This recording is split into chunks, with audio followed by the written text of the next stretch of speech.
Ada lagi pertanyaan dari Randi Prasetyo. Ketika udah specialized nih Mas, rate kita udah bisa dibilang lumayan.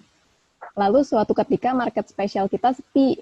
Nah, buat survive itu kan otomatis pindah dunia. Anggapannya restart lagi. Itu mendingan rate-nya dasar lagi dari specialized kita dengan diskon, atau mending kita nerapin batas bawah baru lagi.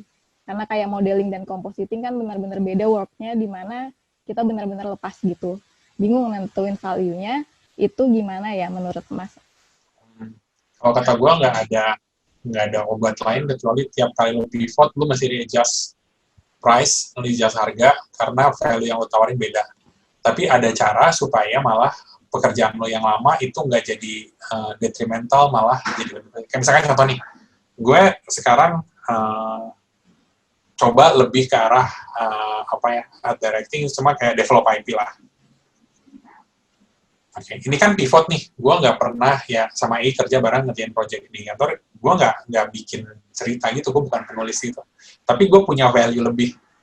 Yaitu gue di art gue udah lama gitu. Jadi pas gue pivot sebagai kayak develop IP, gue bisa tetap value-nya lumayan tinggi karena gue punya pekerjaan sebelum gue sebagai sebagai concept artist yang emang udah ada pengalaman gitu. Meskipun gue nggak ada portfolio untuk bikin cerita atau apa gitu. Tapi gue bisa paham prinsip dasarnya dan karena gue udah ngerti art, itu jadi added value. Jadi gue meskipun gue pivot, gue geser, tapi gue gue pivot, tapi gue tetap ada plus value gitu dari pekerjaan lama gue. Mungkin kalau anggapnya gue kasih contoh adalah, lo dulunya adalah konsep artis, terus lo mau pindah ke 3D modeler gitu. Karena lu dulu konsep artis, lu bisa bikin si konsep lu sendiri, terus lu translate ke 3D. Ataupun lu bisa bikin perubahan-perubahan kreatif di modelnya lu, karena lu punya base sebagai konsep artis. Kan seringkali lu dapet turnaround tuh dodol ya, gitu. Karena kan turnaround tuh pasti nggak akan benar-benar eksak sama persis gitu. Tapi karena dulu orang ngerti gambar, lu konsep artis, jadi lu bisa ngelakuin adjustment yang sesuai, jadi bikin shape-nya lebih bagus. Atau sebagai contoh, dulu lu 3D modeler, Oke, terus lo mau pindah ke konsep art. Nah, lo nggak harus, nggak value lo tetap tinggi. Alasannya kenapa? Lo bisa pakai skill lo 3D modeling yang di Blender, terus lo translate ke konsep art, yang notabene orang-orang banyak lakuin itu sekarang. Jadi intinya, pivot, start hitung dari awal, tapi pertimbangkan bahwa kerjaan lama lo bisa jadi ngasih value lebih ke pekerjaan lo yang baru. Gitu. Oke? Pertanyaan dari Indah Edison. Kalau mau naikin harga karena skill meningkat, tapi justru jadi sepi karena dianggap mahal, dan pelanggan atau klien cari yang murah, dan bikin nama kita tenggelam karena mahalnya itu, gimana nyikapinnya? Balik lagi, ini masing-masing. Ada market, mungkin lo mesti tahu bahwa satu market itu punya limit tertentu. Misalkan contoh ini, balik lagi kayak perumpamaan 0 sampai 100. Di sini kita ambil variabelnya adalah kemampuan ekonomi. Ya, okay? Ini yang paling kaya kelas A, kelas B, kelas C. Oke. Di kelas menengah dia punya limitasi sendiri nih. Kayak mereka mungkin keluarin duit paling cuman limitnya ya anggaplah for the sake of biar gampang ingatnya kayak limitasi lu dikerja di menengah itu muter di limit satu gambar itu anggapannya muter di 50 juta lah.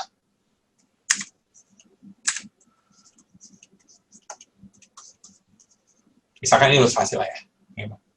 Terus lu pengen per gambar lu itu dihargai lebih gitu, per gambar. Mungkin lu harus switch market yang mungkin willing bayar ini lebih dari 50 juta. Gitu. Misalnya ini kan kisaran harganya per ilustrasi itu adalah antara 5 sampai 50 juta. Lu pengen ini jadi, di atas itu. Yang ternyata marketnya ada, namanya market fine art gitu, misalkan. Gitu, ya kan? Tapi ya lu berarti ini harus pivot, lu harus nge-adjust targeting lu lagi, lu nge-adjust positioning lagi.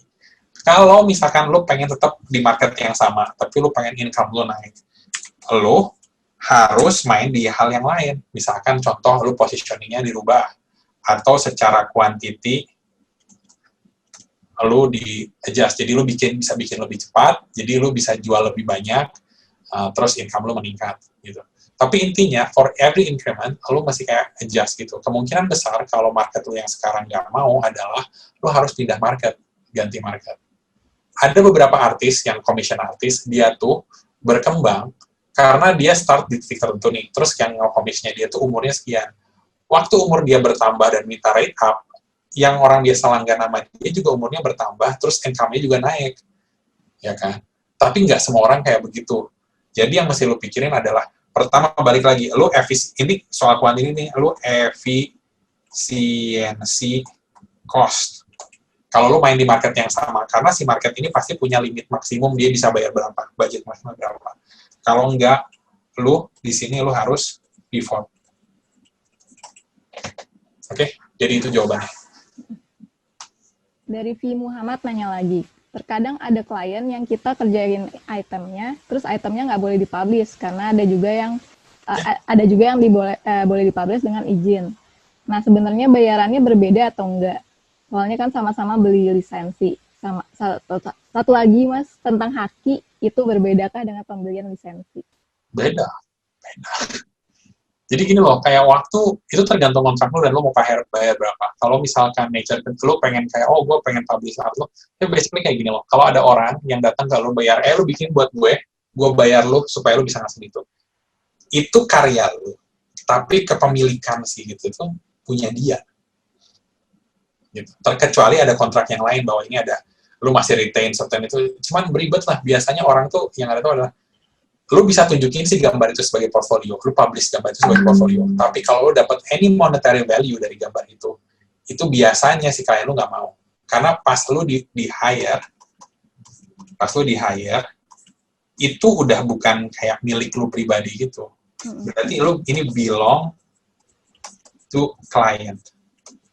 Hak kita pakai si gambar itu atau si karya itu sebagai portfolio. Jadi misalkan ada orang yang nge-hire lu buat bikin fan art dari certain karakter kayak I don't know lah, buat kayak bahan fangirling atau fanboying gitu. Oke. That's it. Terus lu pengen jual itu di kon. Kecuali si klien lu itu bilang bahwa itu boleh, harusnya secara etis itu nggak bisa. Karena lu gain monetary value dari karya itu yang sebetulnya di-order sama orang lain. Itu yang gue tahu ya. Gitu.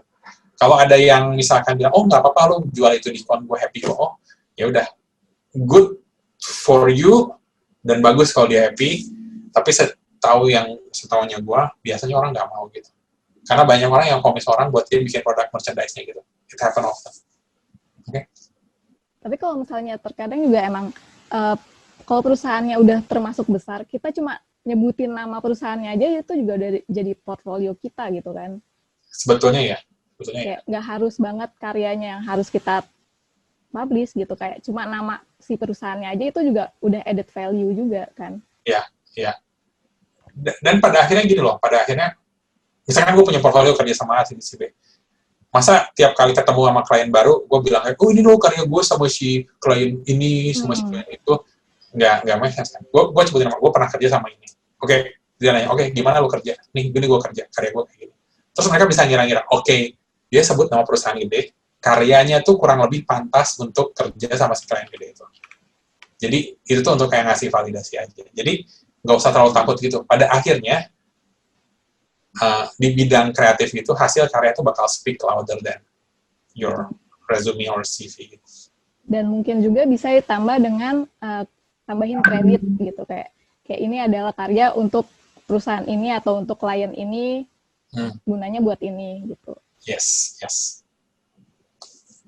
Ada pertanyaan dari Hilman Akbar. Buat survive di awal, mendingan mengawali bikin portfolio atau nambah jam terbang sendiri, atau guide segala macam klien buat dapetin profit tapi harga acak adut ya, Mas? Pokoknya kalau secara personal, harga acak adut itu nggak berubah. Ingat, gini, dalam konteksnya lu, mungkin kalau yang di kafe tau lah, ini ada konteksnya namanya branding. Ya kan? Ada sebuah identitas nih perusahaan. Lu pengen jaga si image perusahaan itu. Nah, ini juga ada lu self-branding.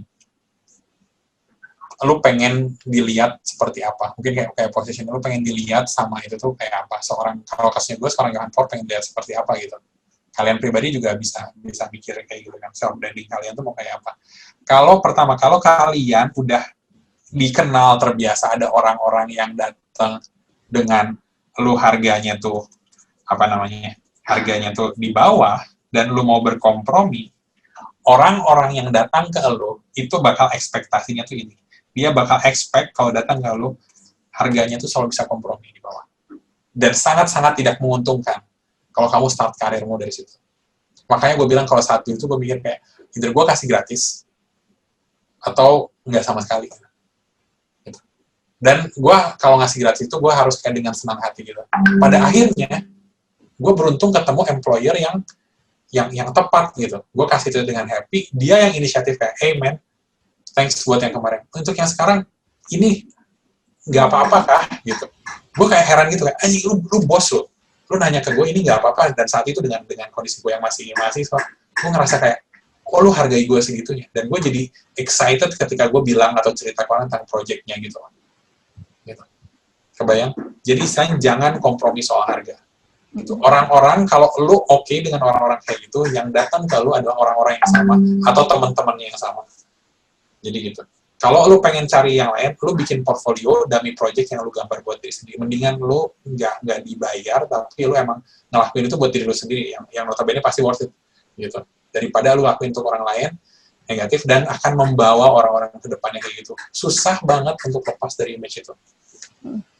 Tapi itu juga harus disamain dengan skill kita juga sih. Kalau misalnya gambar kita juga masih acak kadut, ya kita juga harus berbesar hati dengan itu. Kalau misalnya kita cuma bisa dapat harga segitu juga gitu, kayak kita juga harus sadar diri sebagai artis gitu nggak sih, kayak kalau misalnya emang kita masih belum dapat skill yang buat harga yang lebih tinggi gitu, jangan kita tiba-tiba kayak, kan biasanya orang-orang lain artis-artis di luar sana harganya segini gitu. Ya nggak juga itu artis di luar sana dengan karya mereka yang kayak gimana juga gitu kan. Kayak, betul. Anggapannya kayak gini loh, kalau misalkan lu ngobrol sama orang-orang yang skill levelnya di seluruh itu, pasti obrolan itu bakal naik gitu loh. Dan gue yakin kalau itikatnya baik, mereka ada bukan untuk compare, gue nih di best, nggak gitu. Mereka pasti kayak, main biar lu nggak ketipu. Price gue kisarannya segini. Kalau nggak nyaman secara eksak, itu pasti ada. Dan itu alasan kenapa gue nggak bilang kayak harga secara eksak. Gue nggak pengen bilang kayak untuk harga per gambar tuh segini gitu. Ya karena beda, pertanyaannya konteksnya kayak gimana. Lu karyanya kayak gimana gitu. Dan lu kasih itu ke klien mana, itu juga harga bakal berubah. Gitu. Next, ada lagi? Dari Alvin Lucas, setelah menentukan harga dan sebagainya, apakah penting untuk membuat sebuah kontrak tertulis? Harus. Ya? Harus. Kecuali emang lu benar-benar punya hubungan kepercayaan sama si orang yang bersangkutan. Tapi most of the time, kalau ini pertama kali, mendingan selalu buka kontrak. Karena kalau dia bisa dipercaya, dia pasti punya itikat baik untuk nge-deal itu dalam hitam atas putih. Jarang orang-orang yang benar-benar bisa dipercaya, dia nolak ketika, udah hitam atas putih repot tuh. Dia biasanya, dia bakal, oh ya gue ngerti, ini agak repot, gue ini pertama kali, misalkan orangnya nggak familiar kayak, ini agak repot, dan ini pertama kali buat gue. Coba dong, lu bantu, prosesnya gimana ya? Bikin kontraknya kayak apa ya? Nah, di situ lu bantu, lu kasih kayak. Next. Dari Fadlan Sumantri, biasanya license software itu dari perusahaan tempat kita nge-freelance atau dari kita sendiri ya buat ngasih cost-nya? Kenapa? Buat license. License apa? License software, kayak misalnya pakai Maya atau pakai Photoshop gitu kan. Photoshop sih, setahu gue sih itu up ke kita sih, makanya gue masukinnya ke overhead cost gitu. Jadi sama kita biasanya, klien jarang, kecuali ya itu labor based cost, di mana kita di-hire berdasarkan waktu kita, berdasarkan labornya kita, terus kita masuk ke environment-nya dia, yang notabene PC-nya, software-nya apa itu punya dia. Biasanya kalau lu kerjain yang kayak project yang 3D atau punya software yang spesifik, mereka bakal tanggung karena software itu bisa harganya itu gede banget. Dari Nuri Karisa, mau nanya, pernah dapat klien yang rewel dan seenaknya, revisi terus bolak-balik dan diperbaiki, diulang, DLL jadinya buang waktu jauh dari waktu yang sudah ditentukan. Nah, apakah ada aturan maksimal revisi untuk klien? Apakah kita boleh mengingatkan klien batas revisi atau bagaimana? tidak ada aturan batas revisi kalau kamu tidak menentukan aturannya. Betul.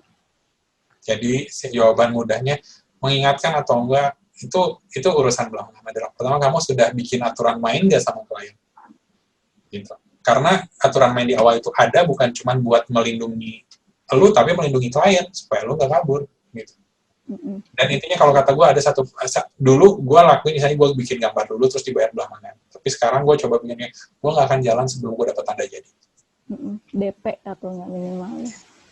Itu harus proclaim. Tapi balik lagi sih, di awal-awal gue realistis juga, gue nggak lakuin itu. Karena gue di posisi yang gue lebih butuh untuk nunjukin kalau gue capable, gue butuh validasi itu dulu, makanya gue rela kompromi gitu.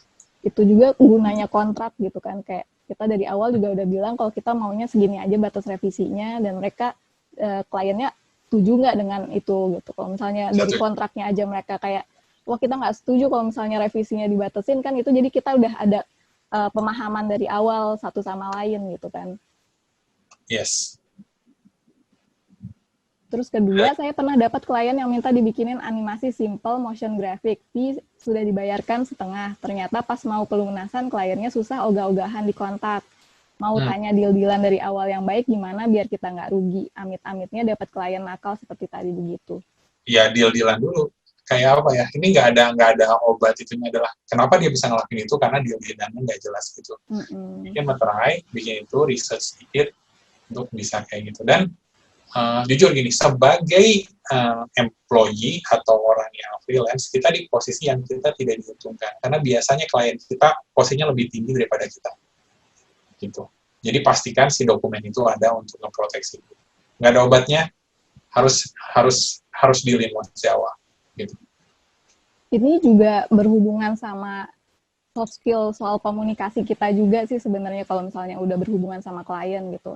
Apakah kita juga sebenarnya ketika kita kerja sama klien, kita yang juga sebenarnya masih kurang secara karya atau gimana, terus kita nggak memberitahu klien dari awal kalau misalnya kita ada kekurangan ini, itu, dan lain-lain. Jadi ketika udah dekat pembayaran, kliennya kayak, sebenarnya karyanya nggak sesuai dengan harga, sebenarnya nggak gini, nggak mau kayak gini gitu, dan lain-lain sebagainya. Itu kayak, itulah kenapa ketika berhubungan sama klien, penting juga untuk meningkatin soft skill untuk komunikasi. Ya, kayaknya itu bakal bagus buat kedepannya kalau nanti kita bakal ada kuesioner dan ada grup juga kan. Kalau kalian ternyata pengen bikin kayak buat negosiasi, nggak tahu bisa nggak ya. Soalnya kayak gue punya prinsip dasarnya tapi gue nggak terlalu kompeten di situ. Cuman gue rasa itu penting juga sih buat gue. Next mungkin. Sebagai freelancer awal, ngasih harga ke klien itu lebih baik gimana? Per day atau per desain? Ini yang udah kita bahas dari tadi sih sebenarnya. Iya. Ya pokoknya banyak cara hitungnya, dan sebisa mungkin antara value sama labor-nya seimbang. Ya. Pokoknya intinya kayak gini, kalau mau hitung tuh saran gue selalu lebih baik hitungnya adalah value base. Jadi project-nya apa, itemnya apa aja, hitung item, jangan hitung waktu, kalau kata gue. Kecuali ya balik lagi, lu dibawa ke ekosistem media untuk kerja berdasarkan waktu. Tapi di mana ada direction, ada arahan dari dia yang tanggung resikonya. Gitu. Tapi kalau misalkan di situasi itu, mendingan per item, ya per project, gitu. Dan jangan terlalu naif gitu dengan klien gitu.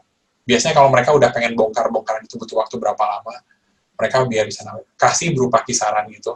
Jadi intinya adalah hitungan yang tadi yang gue kasih itu berdasarkan itu untuk kayak ngira-ngira supaya kalian nggak rugi.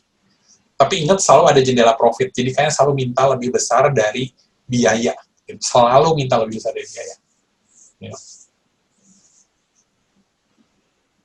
Next. Dari Jen Budiman, biasanya untuk kontrak kira-kira isinya apa aja ya? Oke. Gue nggak akan bicara ke ranah detail, lu bisa research. Tapi pertama, kalau ini konteksnya desain, lu harus ada pertama, lu itemnya apa aja. Oke. Terus definisi dari itemnya itu apa. Gitu.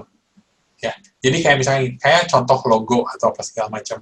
Banyak orang bilang kayak, oh logo tuh harusnya mahal gini apa segala macam. cuy. Yang mahal dari logo itu bukan gambarnya sendiri, tapi sebelum bikin logo, lu punya strateginya gitu.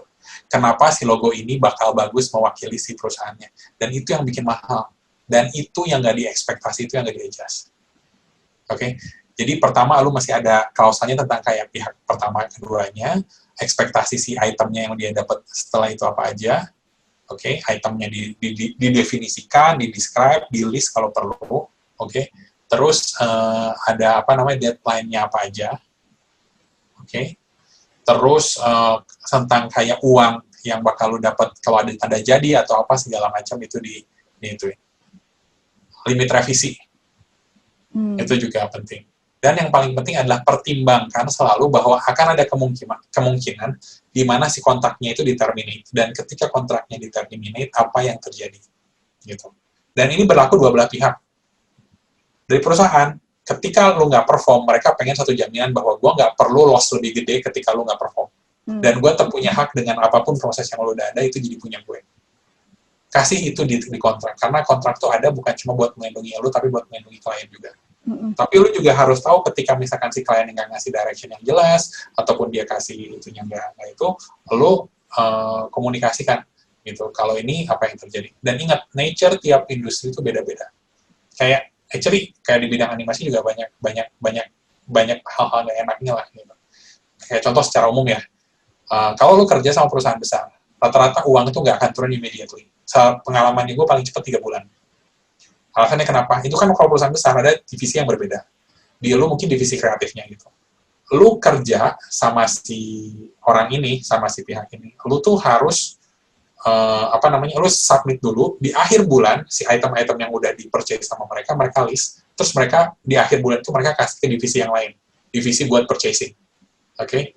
Mereka list, mereka proses, di akhir bulan berikutnya, bulan B, itu baru si purchasing itu proses itu untuk ke pembayaran.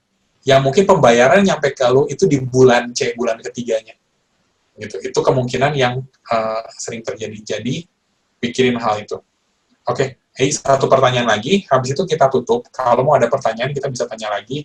Cuman kayak gue jawab satu pertanyaan lagi sebelum kita tutup aja ya. Pertanyaan terakhir dari Pak Andi, perlu waktu berapa lama sampai bisa dapat formula yang pas untuk nentuin harga? Dan berapa persentase perhitungan profit dibandingkan dengan biaya modal? Perlu berapa lama untuk dapat formula yang pas untuk menentukan harga? Butuh waktu seumur hidup untuk ngedapat si formula ini. Tiap kali di titik manapun di karir lo, si harga ini akan berubah. Di pas muda, lo formulanya A, pas itu formulanya B. Dan ingat ada strategi segala macam. Yang gue bagi itu prinsip dasarnya. Jadi butuh waktu seumur hidup dan itu selalu lo bakal adjust. Karena yang terjadi di gue itu belum tentu terjadi di kalian semua. Jadi, butuh waktu seumur hidup untuk itu. Dan pertanyaan berikutnya adalah, berapa persentase perhitungan profit dibandingkan dengan biaya modal? Adalah kalau saran gue sih, start dari 10% atau 15%, terus angkanya tuh infinity and beyond. Balik lagi, ini nggak cuma seberapa pede, tapi seberapa limitasi, seberapa kamu pengen nge-push value yang bisa kamu tawarin, dan gimana sih value itu di-perceive sama klien. Jadi, kalau makanan aja, dia bisa harga biaya 100%, harga jual tuh 200%. Oke. Dan itu tuh sesuatu yang anggapannya orang dengan resep bisa bikin. Jadi coba pikirin sebagai desainer, apakah kalian mau pakai hitungan kayak makanan, atau kalian ternyata ngerasa, ini pekerjaan kreatif, apa yang di kepala gue, dan value yang gue kasih klien itu lebih dari makanan gitu. Ya makanan penting, gue bukan makanya cuman you get my point lah. Bahwa persentasenya tuh bisa beyond. Gue nggak akan bilang kayak, hey kalian semua, ayo, semua kita minta profit 300%. Nah, I'm not saying that. Tapi kalau lo di satu titik di mana lo ngerasa value lebih, silahkan push price-nya lebih. Yang gue kasih adalah formula dasarnya, supaya kalian punya bekal untuk ngitung sendiri, untuk research, dan kalian bisa merenung. Apakah kalian selama ini dibayar harga yang pantas, dan kedepannya kalian mau dibayar seperti apa. Oh my God, Pak Andi, ini pertanyaan yang bagus sekali buat nutup. Ini, dosenku memang luar biasa. Oke. Jadi, itu kali ya. Iya. Oke. Jadi, terima kasih banyak buat teman-teman yang udah ikut hari ini. Kita ada 109 partisipan, wow. Yes. Padahal kita cuma 3 hari ya nge-sounding acara ini.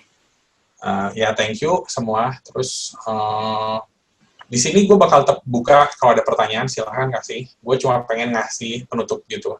Ternyata waktunya molor lebih dari yang gue kira. Tapi kalau nggak salah, dalam 45 menit, kayaknya semuanya udah gue bahas juga nggak sih? Ya. 1 jam. Ya. 1 jam 40. Oke. Jadi itu, thank you. Makasih juga, Makasih juga Pak Andi, Mas B, dan segala macam. Semuanya banyak banget ada tim yang bergerak di sini, jadi ada Mas B, ada Dian, ada Flo, ada juga, ada Mbak Zaza juga, ya ada Bos gue Dirza yang bantu juga. Jadi thank you. Ini masih lanjut. Jadi kalau misalkan pengen hangout, ngobrol dan ngasih pertanyaan lagi, silahkan. Gue cuma pengen ngasih closure just in case kalian pengen ketemu sama keluarga. Please kalau cari hiburan, stay safe, stay healthy.